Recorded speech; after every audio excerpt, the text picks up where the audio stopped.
కూటమి పాలనలో ఏపీలో అభివృద్ధి శరవేగంగా జరుగుతోందని కాకినాడ రూరల్ ఎమ్మెల్యే పంతం నానాజీ అన్నారు.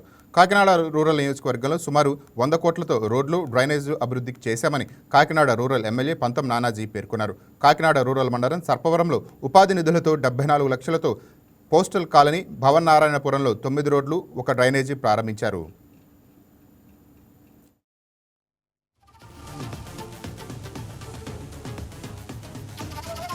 సంక్షేమం చేసినప్పుడు అభివృద్ధి చేయలేమని చెప్పి గత ప్రభుత్వం అభివృద్ధి విషయంలో చేతులెత్తేసిన సంగతి మీ అందరికీ తెలిసిందే.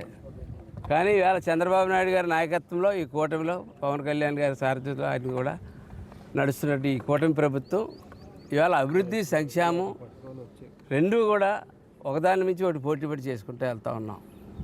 అందులో భాగంగానే ఇవాళ అభివృద్ధిలో కార్యక్రమం ఎన్ఆర్జీఎస్ నిధుల నుంచి 76,46,00,000 రూపాయలు రోడ్లు మనం పూర్తి చేసుకోవడం జరిగింది.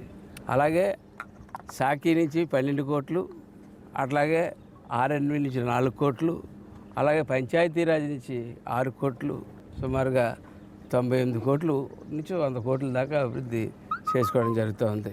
ఇందులో భాగంగానే అలాగే ఈవేళ అరట్లకట్ నుంచి పైప్ లైన్ స్టార్ట్ చేస్తాం. కొవ్వూరు, గంగనాపల్లి, రేపూరు, అలాగే పార్ట్ ఆఫ్ చీడిగా అక్కడ కూడా పూర్తిగా వాటి మీద దృష్టి పెట్టాం.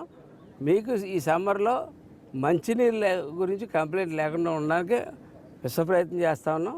ఖచ్చితంగా మేము సక్సెస్ అవుతాం.